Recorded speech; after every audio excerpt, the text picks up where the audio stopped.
ओम नमो भगवते वासुदेवाय। मित्रों, आपके और आपके परिवार पर भगवान नारायण की कृपा सदैव बनी रहे। अजय एकादशी की व्रत कथा। युधिष्ठिर कहने लगे कि हे भगवान, हे पुंडरीकाक्ष, मैंने श्रावण शुक्ल एकादशी अर्थात पुत्रदा एकादशी का सविस्तार वर्णन सुना। अब आप कृपया करके मुझे भाद्रपद माह के कृष्ण पक्ष की एकादशी के विषय में भी बतलाइए। इस एकादशी का क्या नाम है तथा इसके व्रत का क्या विधान है? इसका व्रत करने से किस फल की प्राप्ति होती है? भगवान श्री कृष्ण ने कहा, हे युधिष्ठिर, भाद्रपद माह के कृष्ण पक्ष की एकादशी को अजय एकादशी कहते हैं। इसका व्रत करने से सभी पाप नष्ट हो जाते हैं। इस लोक और परलोक में मदद करने वाली इस एकादशी व्रत के समान संसार में दूसरा कोई व्रत नहीं है। इस एकादशी से संबंधित जो कथा प्रचलित है उसे मैं तुम्हें सुनाता हूँ। श्रद्धा पूर्वक श्रवण करो। बहुत समय पहले एक दानी और सत्यवादी राजा हरिश्चंद्र हुए। राजा हरिश्चंद्र इतने प्रसिद्ध सत्यवादी और धर्मात्मा थे कि उनकी कीर्ति से देवताओं के राजा इंद्र को भी ईर्ष्या होने लगी। इंद्र ने महर्षि विश्वामित्र को हरिश्चंद्र की परीक्षा लेने के लिए उकसाया। इंद्र के कहने से महर्षि विश्वामित्र जी ने राजा हरिश्चंद्र को योगबल से ऐसा स्वप्न दिखलाया कि राजा स्वप्न में ऋषि को सब राज्य दान कर रहे हैं। दूसरे दिन महर्षि विश्वामित्र अयोध्या आए और अपना राज्य मांगने लगे।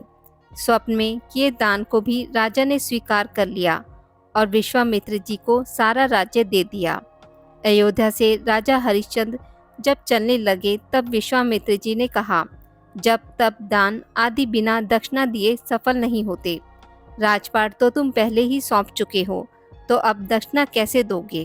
तो राजा हरिश्चंद्र ने महर्षि विश्वामित्र जी से दक्षिणा देने के लिए 1 महीने का समय लेकर वे काशी आए। काशी में उन्होंने अपनी पत्नी रानी शैव्या को एक ब्राह्मण के हाथ बेच दिया। राजकुमार रोहिताक्ष छोटा बालक था। प्रार्थना करने पर ब्राह्मण ने उसे अपनी माता के साथ रहने की आज्ञा दे दी।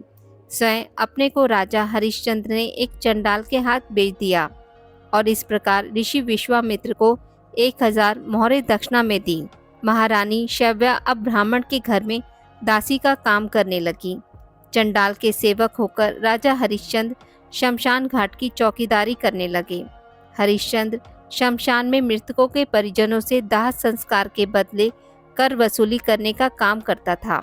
कई बार उनके सामने धर्म संकट की स्थिति भी बनी, लेकिन वे सत्य और कर्तव्य मार्ग से विचलित नहीं हुए। एक दिन शमशान भूमि की तरफ गौतम ऋषि आ गए और राजा ने ऋषि को प्रणाम किया।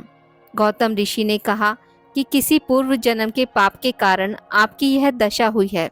यदि तुम भाद्रपद कृष्ण एकादशी का व्रत करो और अजय एकादशी की व्रत कथा सुनो तो तुम्हारा इस हालत से उद्धार हो जाएगा। राजा ऋषि की बात मानकर अजय एकादशी का व्रत करने लगे। एक दिन राजकुमार रोहिताक्ष ब्राह्मण की पूजा करने के लिए फूल चुन रहा था कि उसे सांप ने काट लिया। सांप का विष झटपट फैल गया और रोहिताक्ष मरकर भूमि पर गिर पड़ा। उसकी माता महारानी शैव्या को ना कोई धीरज बंधवाने वाला था और ना उनके पुत्र की देह शमशान पहुंचाने वाला था। वह रोती बिलखती पुत्र के शव को लेकर शमशान में पहुंची तो पुत्र की लाश को देखकर हरिश्चंद्र का कलेजा भी भर आया। सारा वृत्तांत सुनकर हरिश्चंद्र ने कहा कि मैं अपने कर्तव्य में बंधा हुआ हूँ।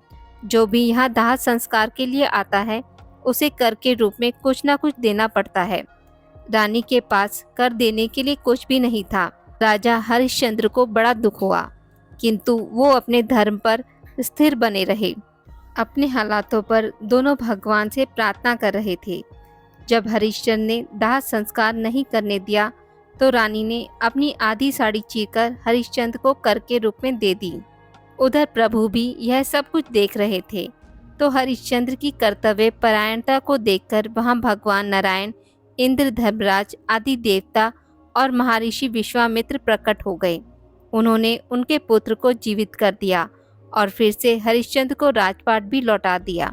तो इस प्रकार अजय एकादशी के व्रत से हरिश्चंद्र के समस्त दुखों का निवारण हो गया। सत्य के प्रभाव से राजा हरिश्चंद्र महारानी शैव्या के साथ भगवान के धाम को चले गए महर्षि विश्वामित्र ने राजकुमार रोहिताक्ष को अयोध्या का राजा बना दिया। हे राजन, यह सब अजय एकादशी के प्रभाव से ही हुआ। अतः जो मनुष्य यत्न के साथ विधि पूर्वक इस व्रत को करते हुए रात्रि जागरण करते हैं, उनके समस्त पाप नष्ट होकर अंत में वे स्वर्गलोक को प्राप्त होते हैं। इस एकादशी की कथा के श्रवण मात्र से अश्वमेध के यज्ञ का फल प्राप्त होता है। आज की इस वीडियो में बस इतना ही। मित्रों, अगर आपको मेरी वीडियोस पसंद आती हैं तो इसे लाइक और शेयर ज़रूर करें और पूजा पाठ से जुड़ी जानकारी के लिए मेरे चैनल को सब्सक्राइब करना ना भूलें। धन्यवाद।